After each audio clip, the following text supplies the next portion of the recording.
Hare Krishna and a very good morning dear students previous class में हमने practice time 8 chapter English grammar के 8 chapter kinds of verbs का practice time 8.3 discuss किया था। ठीक है, आज हम उसके आगे की बैक एक्सरसाइज देखेंगे।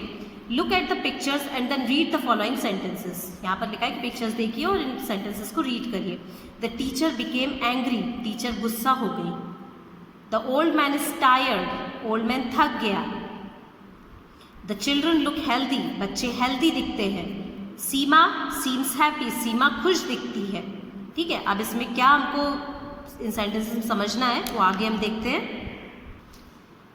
इन सेंटेंसेस में स्टूडेंट्स क्या लिखा है यहाँ पर, the verbs in these sentences do not make full meaning by themselves. ठीक है, मैंने यहाँ पर पीछे एग्जाम्पल्स दिए थे इसलिए मैंने एक एग्जाम्पल यहाँ पर लिखा है, वो जो पीछे अभी हमने पढ़ा है। Sita seems happy. ठीक है, इसमें क्या हो रहा है, ये जो वर्ब, इसमें वर्ब क्या है, सीम्स। ये अब जैसे सीता सीम्स, अगर मैं इस सेंटेंस को खाली यहीं तक लिखूं, अगर हैप्पी मैं इसमें नहीं लिखूं यहाँ पर अगर, तो ये क्या बनेगा, सीता सीम्स। ठीक है ना, तो ये सही सेंटेंस नहीं है, इसका कंप्लीट मीनिंग नहीं निकल रहा है। सीता सीम्स हैप्पी, ये एक परफेक्ट सेंटेंस हुआ, एक प्रॉपर सेंटेंस हुआ। ठीक है, अब यहाँ पर क्या हो रहा है कि इसमें लिखा है कि the verbs in these sentences do not make full meaning by themselves. इनमें जो वर्ब्स हैं ये खुद से उनका मीनिंग कंप्लीट नहीं निकल रहा है। मतलब अगर हम इनके साथ ऑब्जेक्ट नहीं लिखे, हैप्पी नहीं लिखे यहाँ पर, तो ये सेंटेंस सीता सीम्स एक इनकम्प्लीट सेंटेंस फील होता है हमको। Something is added to them to complete the sense, कुछ इसमें ऐड करना पड़ता है हमको उसके मीनिंग को कंप्लीट करने के लिए। But what is added is not the object. लेकिन अब देखिए, ये जो हैप्पी, ये कोई ऑब्जेक्ट नहीं है। ऑब्जेक्ट हमेशा नाउन या प्रोनाउन होगा। ठीक है, नाउन या प्रोनाउन होगा, लेकिन हैप्पी, हैप्पी कोई नाउन है क्या? किसी भी चीज़ का नाम होता है क्या? पर्सन, प्लेस, एनिमल, बर्ड और थिंग, इनमें से किसी भी चीज़ का नाम हैप्पी होता है क्या? हैप्पी इज एन एडजेक्टिव, है ना, एक एडजेक्टिव है हैप्पी। तो ये हैप्पी वर्ड कोई नाउन नहीं है, ऑब्जेक्ट नहीं है ना, इसलिए therefore these verbs are not transitive. इसलिए इन वर्ब्स को इस केस में, जब जो ऑब्जेक्ट उसके साथ में जो वर्ड जुड़ा हुआ है वो अगर ऑब्जेक्ट नहीं है वो वर्ड, तो उस केस में जो वर्ब है उसको ट्रांजिटिव वर्ब नहीं बोलेंगे। ठीक है, in these sentences some words are required to form complete predicates, such words are called complements. ठीक है, अब जो इन वर्ब्स के मीनिंग को कंप्लीट करने के लिए अगर जो वर्ड जुड़ा हुआ है वो ऑब्जेक्ट नहीं है, तो इन वर्ड्स को क्या बोला जाता है, कॉम्प्लीमेंट्स बोला जाता है। इस केस में ये ट्रांजिटिव वर्ब नहीं हुई। ट्रांजिटिव वर्ब किस केस में होगी, जब अगर उसके साथ जो जुड़ा हुआ है वो ऑब्जेक्ट होना चाहिए, उसको मीन्स नाउन या प्रोनाउन होना चाहिए उसको। लेकिन यहाँ पर हैप्पी वर्ड जो है ये कोई भी नाउन प्रोनाउन नहीं है, ऑब्जेक्ट नहीं है ये, तो ये ट्रांजिटिव वर्ब नहीं हुई। ये जो जुड़ा हुआ है इसको कॉम्प्लीमेंट बोला जाता है। जब अगर इसके मीनिंग को कंप्लीट करने के लिए कोई भी वर्ड जुड़ा हो which is not a object, so that word is called complement. ठीक है, to form complete in these sentences some words are required to form complete predicates, such words are called complements. ठीक है, predicate को complete करने के लिए जो word जुड़ा हुआ है which is not any object, so that word is called complement. Okay, the word angry which tells us what the teacher became and which is required to form a complete predicate is called the complement to the verb is. इसमें दिया the teacher is angry, ये था ना, उसमें angry word जो है वो कोई वो ऑब्जेक्ट तो नहीं है ना, नाउन या प्रोनाउन नहीं है एंग्री वर्ड, है ना, तो लेकिन टीचर इज तो कोई सेंटेंस नहीं लग रहा है ना। अब इस वर्ब जो है यहाँ पर टीचर इज एंग्री में इस वर्ब है, इस वर्ब को कंप्लीट मीनिंग बनाने के लिए प्रेडिकेट कंप्लीट अब देखिए, सब्जेक्ट वर्ब और किसी भी सेंटेंस के 2 पार्ट होते हैं, सब्जेक्ट एंड प्रेडिकेट। यहाँ पर सीता सब्जेक्ट हुआ और सीम्स हैप्पी प्रेडिकेट हो गया। वैसे ही टीचर इज एंग्री में टीचर सब्जेक्ट हो जाएगा और इज एंग्री प्रेडिकेट हो जाएगा, है ना। तो हमको टीचर तो सब्जेक्ट हो गया, अब इज के बाद में हमको प्रेडिकेट को कंप्लीट करने के लिए जो एंग्री वर्ब जुड़ा हुआ है उसके साथ में, तो उससे वो एक कंप्लीट प्रेडिकेट फॉर्म हो जाता है। इसको बोलते हैं कॉम्प्लीमेंट ऑफ द वर्ब। ठीक है, the word healthy is a complement to the verb look, जो था ना इसके पहले के जो एग्जाम्पल्स हैं उनमें हेल्दी, टायर्ड एंड हैप्पी, ये सारे वर्ड कॉम्प्लीमेंट है। किन के लिए, किन वर्ब्स, उन वर्ब्स के लिए जो पीछे सेंटेंसेस अभी हमने पढ़े थे ना, उन वर्ब्स के लिए जो वर्ब है लुक एंड सीम्स, एक सेंटेंस है वहाँ पर, the old man is tired, वहाँ पर ओल्ड मैन वर्ब नहीं है, गलत प्रिंट हो गया है, वर्ब है इज वर्ब के साथ में कॉम्प्लीमेंट क्या लगा हुआ है, टायर्ड कॉम्प्लीमेंट लगा हुआ है वहाँ पर, ठीक है। A word required to form a complete predicate is called as complement to the verb. वो वर्ड मतलब जब जिसकी ज़रूरत होती है वर्ब के साथ जुड़ के एक प्रेडिकेट बनाने के लिए, तो उसको बोला जाता है कॉम्प्लीमेंट टू द वर्ब, जो कि ऑब्जेक्ट नहीं होता, ठीक है। चलिए अब हम प्रैक्टिस टाइम 8.4 देखेंगे। इस एक्सरसाइज में हमको क्या करना है, in the following sentences underline the transitive, intransitive and complements and write verbs in given space, ठीक है। अब इन सेंटेंसेस में हमको ट्रांजिटिव वर्ब मीन्स, जो ट्रांजिटिव वर्ब आपको याद होगा, जिन वर्ब्स के साथ में ऑब्जेक्ट जुड़ा हुआ होता है उनको ट्रांजिटिव वर्ब बोलेंगे, जिन वर्ब्स के साथ में ऑब्जेक्ट नहीं होता उनको इंट्रांजिटिव वर्ब बोलते हैं। और कॉम्प्लीमेंट मीन्स जो वर्ड जो होते हैं, जो वर्ब के साथ जुड़े होते हैं but they are not object, तो उनको क्या बोलेंगे, कॉम्प्लीमेंट्स बोला जाता है, ठीक है। तो अब हमको इन सेंटेंसेस में देखना है कि कौन सी ट्रांजिटिव वर्ब है, कहाँ पर इंट्रांजिटिव वर्ब है और कहाँ पर कॉम्प्लीमेंट्स का यूज हुआ है, ठीक है।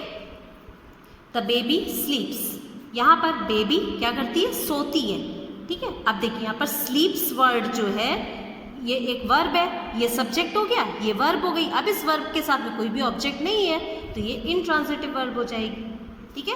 हरी सीम्स टायर्ड, हरी कैसा दिखता है, टायर्ड दिखता है। अब देखिए यहाँ पर सीम्स वर्ब है, लेकिन इस वर्ब के मीनिंग को कंप्लीट करने के लिए एक टायर्ड वर्ड इसके साथ में जुड़ा हुआ है, लेकिन टायर्ड वर्ड एक ऑब्जेक्ट नहीं है, ये कॉम्प्लीमेंट है, ये नाउन या प्रोनाउन नहीं है ना। टायर्ड मीन्स थका हुआ, ये नाउन या प्रोनाउन नहीं है टायर्ड वर्ड, ठीक है। तो यहाँ ये क्या हो जाएगा, कॉम्प्लीमेंट हो जाएगा। ऑब्जेक्ट क्या होते हैं, नाउन या प्रोनाउन होते हैं ऑब्जेक्ट्स, है ना। किसी भी नाउन क्या होता है, पर्सन प्लेस एनिमल बर्ड और थिंग का नेम हो या तो, या फिर कोई प्रोनाउन है तो वो ऑब्जेक्ट कहलाएगा। लेकिन टायर्ड कोई भी नाउन या प्रोनाउन नहीं है, ऑब्जेक्ट नहीं है, तो ये कॉम्प्लीमेंट हो जाएगा। The old women is dead, यहाँ पर ओल्ड वुमेन मर गई, यहाँ पर इस वर्ब है, इस वर्ब के लिए सेंटेंस को कंप्लीट करने के लिए डेड वर्ड यूज हुआ है, लेकिन डेड एक ऑब्जेक्ट नहीं है, सो this is a complement verb, ठीक है। उसके बाद मीरा वॉज अनहैप्पी, मीरा नाखुश थी, यहाँ पर वॉज के साथ वॉज वर्ब है जिसके मीनिंग को कंप्लीट करने के लिए अनहैप्पी वर्ड जुड़ा है जो कि कॉम्प्लीमेंट होगा, ये ऑब्जेक्ट नहीं है। सीता वॉज वेरी हैप्पी, यहाँ पर वॉज वर्ब है, इसको कंप्लीट करने के लिए हैप्पी वर्ड इसके साथ एडेड है, so happy is not an object, so this is also complement, ठीक है। क्लियर हो रहा है ना आप लोगों को। द मैन लाफ्ड, आदमी हंसा, कौन हंसा, आदमी हंसा, यहाँ पर मैन तो सब्जेक्ट हो गया, ये वर्ब हो गई, या वर्ब के बाद कोई ऑब्जेक्ट तो है नहीं, तो ये लाफ्ड क्या हो जाएगा, इंट्रांजिटिव वर्ब हो जाएगी, ठीक है। इंट्रांजिटिव वर्ब अकर्मक क्रिया, बिना कर्म की क्रिया, बिना ऑब्जेक्ट की क्रिया, that is called intransitive verb. The weather was cold, यहाँ पर वॉज वर्ब के साथ में कोल्ड वर्ड जुड़ा हुआ है जो कि ऑब्जेक्ट नहीं है। इसके प्रेडिकेट को बनाने के लिए, प्रेडिकेट क्या है इसमें, वेदर तो सब्जेक्ट हो गया और सब्जेक्ट के बाद का बाकी का जो पार्ट होता है वो प्रेडिकेट कहलाता है ना सेंटेंस का। अब सब्जेक्ट वेदर के बाद में वॉज वर्ब हो गई और वॉज वेदर वॉज, ये तो कोई सेंटेंस नहीं होता ना, इसको कंप्लीट करने के लिए हमको इसमें कोल्ड ऐड करना पड़ा जो कि एक कॉम्प्लीमेंट है। कोल्ड कोई ऑब्जेक्ट नहीं है ना। द सन शाइन्स, सनशाइन करता है, तो ये एक इंट्रांजिटिव वर्ब हो गई, इसके साथ में, इस वर्ब के साथ में कोई भी ऑब्जेक्ट नहीं जुड़ा हुआ है, तो इंट्रांजिटिव वर्ब हो गई। उसके बाद मीना गैदर्ड रोजेस, मीना ने क्या इकट्ठे करे, रोजेस इकट्ठे करे, तो देखिए गैदर्ड वर्ब है इसमें, इस वर्ब के साथ ऑब्जेक्ट है यहाँ पर, ये रोजेस थिंग का नेम है, नाउन है ये, सो ये क्या हो जाएगा, ट्रांजिटिव वर्ब हो जाएगी, ये ट्रांजिटिव वर्ब हो गई, ठीक है। क्लियर हुआ अब ना आप लोगों को अच्छे से। चलिए बी एक्सरसाइज देखेंगे। Choose the right verb and complete the sentences, the first one has been done for you. इसमें हमको क्या करना है, करेक्ट वर्ब को करके और यहाँ पर फिल करना है, सेलेक्ट करके एंड यहाँ पर फिल करना है उस ब्लैंक में। शुगर स्मेल्स, टेस्ट और फील्स स्वीट। शुगर हमको स्मेल्स में मीठी लगती है, टेस्ट में मीठी लगती है, या फील, ऐसे हम फील करते हैं शुगर को क्योंकि मीठी है। क्या होता है, शुगर को जब हम टेस्ट करते हैं तो वो मीठी लगती है ना, तो शुगर टेस्ट स्वीट इसका आंसर हो जाएगा, ठीक है। नेक्स्ट देखेंगे, ships dash across the sea. Ships समुद्र में जैसे चलते हैं ना, तो शिप्स जैसे समुद्र में जब चलता है तो उसको क्या बोलते हैं, सेल मीन्स बहना, ऐसे सेल होना उसका, वॉक मीन्स चलना और फ्लाई मीन्स उड़ना। क्या होता है, शिप्स सेल अक्रॉस द सी। आपको यहाँ पर वर्ड को फिल करना है, मैंने टिक करा है बट आप लोग फिल करेंगे यहाँ पर सेल वर्ड, ठीक है। सभी वर्ड्स को आपको फिल करना है। Third sentence, would swims flows और फ्लोट्स ऑन वाटर। वुड लकड़ी तैरती है पानी के ऊपर, या फ्लोज मीन्स बहती है और फ्लोट्स मीन्स ऊपर में, ऐसे ऊपर में रहती है। स्विमिंग का मतलब तो आप लोग जानते हैं ना कि पानी में थोड़ा सा हम लोग नीचे हल्का सा नीचे जाते हैं। फ्लोज मीन्स बहना, फ्लोट्स मीन्स ऊपर में तैरना। तो लकड़ी क्या होती है, फ्लोट्स ऑन वाटर, ठीक है। The wind dash my hat off. Wind ने, हवा ने मेरी हैट को क्या किया, ड्रोव मीन्स चलाना, ड्राइव होता है, ड्राइव करना, सो उसका पास्ट टेंस होता है ड्रोव। ब्लू मीन्स उड़ा देना, एंड फ्लो मीन्स ऐसे बहना, फ्लू मीन्स बहा, तो वो क्या होगा, blue. The wind blew my hat off, बहा मतलब उड़ा दिया मेरी हवा उसको, मेरी हैट को विंड ने, हवा ने। माई paper boat dash down the stream. मेरी पेपर बोट, फ्लू मीन्स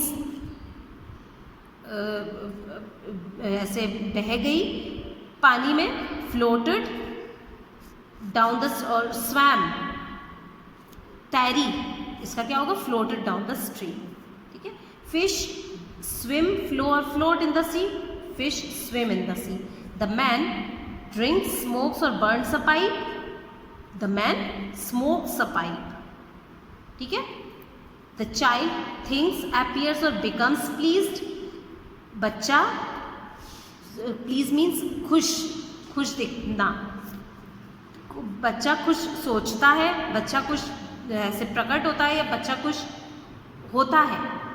तो चाइल्ड बिकम्स प्लीज्ड, या पर हम अपीयर्स भी लिख सकते हैं इसमें, चाइल्ड अपीयर्स प्लीज्ड, ठीक है। The workman dash tired. Workman जो था, काम करने वाला पर्सन, सीम्स थिंग्स और ग्रोज टायर्ड। सीम मीन्स दिखता है थका हुआ, सोचता है थका हुआ, या ग्रो मीन्स बढ़ता है थका हुआ, तो इसका क्या होगा, seems tired. The workman seems tired, ठीक है। तो ये वर्ड्स को आपको इन ब्लैंक्स में फिल करना है, बहुत अच्छे से समझ के फिल करना है। कभी भी सिर्फ फिल करने पर ध्यान मत दीजिए, उस चीज़ को बहुत अच्छे से समझने की कोशिश किया करिए आप लोग, ठीक है। सो 8.4 एक्सरसाइज भी आप लोग आपकी बुक में ही सॉल्व करिएगा, और सॉल्व करके आप मेरे को वर्क टाइम से सबमिट करिएगा। Okay, that's all for today. Thank you all of you and take care.